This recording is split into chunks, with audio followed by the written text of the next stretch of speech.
fans get a bad rap as being not worldly enough, not well-read enough, not cosmopolitan enough, and I want to put that to rest because I know you guys are super jet-setters. So today down in the comments, I want you to tell me what is your favorite foreign language horror film.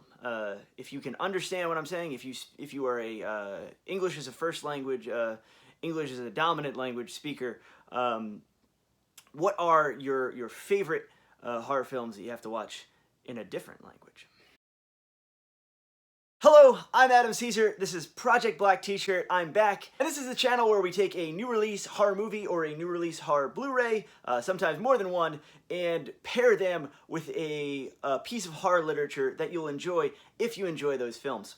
Please don't forget to like this video and subscribe if you want to check out more videos like it. Today, predominantly, we're going to be talking about two new releases from Arrow Video. These are hot off the presses. These just came out. They are Teruo Ishii's Horrors of Malformed Men and the Pajama Girl Case, a rare Australian set giallo. Let's start off with my favorite of the two, Horrors of Malformed Men. Now, there was a Synapse DVD release of this like about 10 or over 10 years ago, and it is far and away a personal favorite. It's different than the movies I've kind of touted as personal favorites in that I don't think it's really that much of an acquired taste. I don't think it's kind of like a screwball left field pick. I think this is a movie, if you check it out, regardless of your kind of taste, you really will just appreciate the kind of artistry of it. It's a beautiful movie. It is a weird movie. It is based on the writings of Edgar Allan Poe, the kind of Lovecraft Poe, erotic grotesque writer, Japanese writer. And if you're familiar at all with his stories and story concepts, a few different stories kind of get threaded in here, and they take little bits from. But it is by Teruo Ishii, a very prolific Japanese director. Made some Yakuza films, made some kind of hybrid films, and then he made films like Horrors of Malformed Men. In a nutshell, this is kind of structured like a mystery story. Guy wakes up, we first meet him, and he's in an insane asylum, and how horror stories usually work, you work backwards from like, oh, protagonist in an insane asylum, and he's gonna look back, and we're gonna see that he really does belong to be there. He seems to be like not supposed to be in this insane asylum. But this is a little bit of a reversal of that, because he starts in the insane asylum, he gets out of the insane asylum, and he basically tries to solve the mystery of why he has these grotesque, weird visions, why he was put there in the first place. A bunch of murders happen. He travels to different parts of the country. He finds a circus. He travels to a kind of island of Dr. Moreau type island. There's a whole lot going on in this movie. He poses as a recently dead guy because he looks a lot like the dead guy, and he finds out that he has like familial bonds in common with the dead guy. There's a heck of a lot of plot, a heck of a lot going on. It does work on a kind of weirdo dream logic. It does work on a kind of bizarro world looseness to the logic, even though by the end things pretty much do make sense, things pretty much do add up, and we have all these beautiful visuals that I would almost compare to like something like El Topo or Santa Sangre. It has that kind of real gonzo, this must have been weird to shoot, this must have been really hard to art direct kind of feeling to a lot of the sequences. Not a movie for everyone because of that. As I said, this is a movie that I think really is a masterpiece. It's a really beautiful movie, and Arrow does an incredible job of not only the transfer, but the special features on here. Some of them are holdovers from the Synapse release. There's a commentary on there that's really good. There's two commentaries actually, and then there's a couple little featurettes, directors discussing Teruo Ishii. Really good stuff, and puts the movie in a really cool context. And of course, they comes with writing about the film in the little liner note booklet. Just a really great release. Makes me really happy. Next, we're going to talk about a film that I hadn't heard of, I hadn't seen before Arrow's release. This is the Pajama Girl Case. This is directed by Flavio Mogherini. It does take place in Australia, which feels like a weird place to set a giallo, and that's kind of because this is not your typical giallo. Very much so. It is like kind of a late in that boom. It is a single murder. There's not a black glove murder kind of slinking around in the margin of this movie, killing off people. There's just one murder, and it's presented right at the beginning. And then the film takes a weird structural turn where we're following these characters that seem almost completely unrelated in this kind of domestic drama of like a woman trying to get her life on track and all the different men that she's been seeing, and you're wondering how this is going to connect, and then around the halfway part you're like, oh, I see how this connects, and then the whole movie gets way more interesting and way more engaging from that part. So it is kind of a slow burn, and it somewhat weirdly stars Ray Milland, the Dial M for Murder and The Uninvited, the classic film actor Ray Milland here in a kind of a late career turn.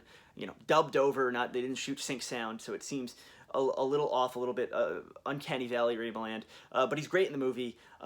It's got one real stunner sequence when the police they're trying to find the killer, so that their ideas, and this is actually based on a true story according to the special features, but they put the woman's dead body in like kind of preserved, but in like a glass box, and like ask the public to come like see, because her face is disfigured, to try to see if anyone can figure out who she is, which is really grotesque and really weird, but it's a really cool sequence, the way that it's put together, and like the way some of these people are just like unfazed by seeing a dead body, and the way some of them are just disturbed, and some of them are like clearly coming for the wrong reasons, just to be like kind of voyeuristic looky-loos. It's a really interesting movie, and one that I'm completely overjoyed I got to see, and like it was a great discovery for me. I would say that it's one of the like least horror releases that I've covered on the channel. If you're looking for a straight up horror movie, the Pajama Girl Case is not the movie for you. If you are a giallo fan and you kind of think you've seen it all, if you're a big like Sergio Martino guy or Dario Argento guy, you're gonna get a real kick out of it, because it is really pushing the boundaries of like even what is that subgenre. And again, the features on here, best of which is with Michael McKenzie, where he talks about like kind of internationalism in the giallo, and he talks about like how post-war boom and like the relative cheapness of air travel kind of opened the world up to Italy and opened Europe up to itself, and how that influenced this whole movement of film. It's really interesting, and he uses the Pajama Girl Case as kind of like the thing that he focuses on to talk about all these other things. So great package. Great looking movie. Just, I will say, if you want black glove killers and crazy reveals and real giallo action, I would actually suggest, if you have the choice between these two recently released Arrow Video things, and you're looking for like the real, like a cover like that, their release of What Have They Done to Your Daughters is probably more up your alley if you're only going to get one. But if you're going to get both, or if this sounds like something more subdued, something a little bit more contemplative, a little bit more melancholy, sounds like what you're in the mood for, then certainly give the Pajama Girl Case a spin, because it's really good.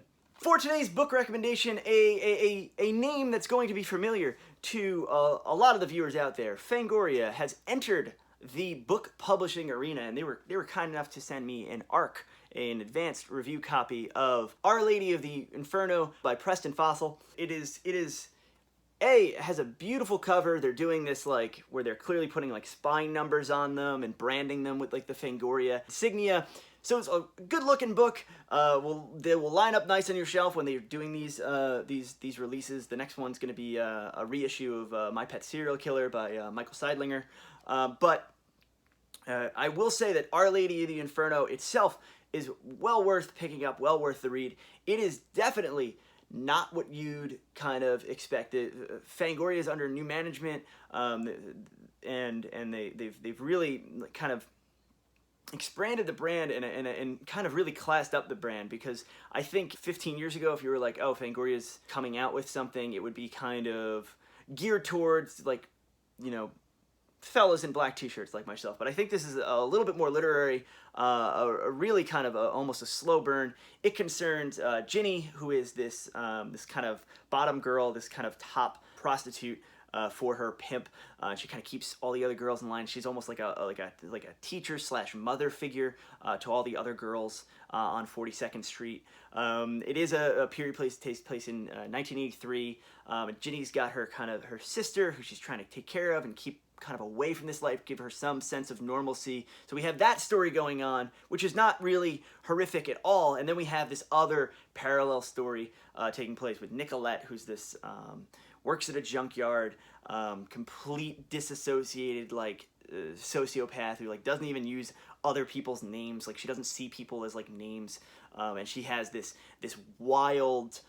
She's a serial killer, and she has this wild manner of because she works at a dump, she's brought in stray dogs to keep people away from a certain part of the dump. She's built her own kind of mythological labyrinth, gets in this rig that she's built where she sees herself as a minotaur killing these people that she abducts, and it's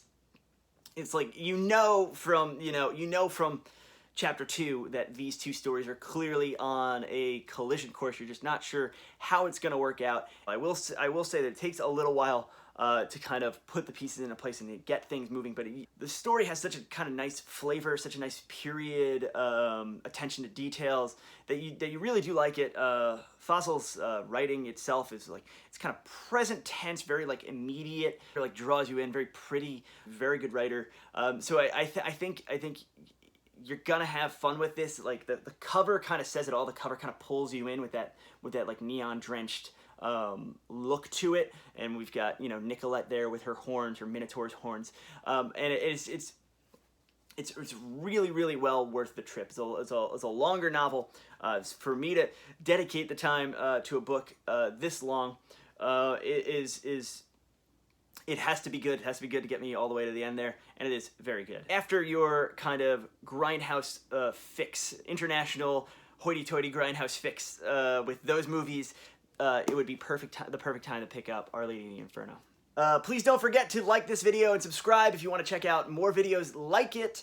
As I said, I'm Adam Caesar. I am the author of these books, several short stories, several comic books. If you want to learn more about me, there's a link down in the description that'll bring you to my website, that'll get you on my mailing list, that'll get you a free sample of my work. Thanks so much. I want to hear from you down in the comments. Want to hear if you've seen these movies, if you're looking to check out these movies, or if you've read that book. I'm here for you.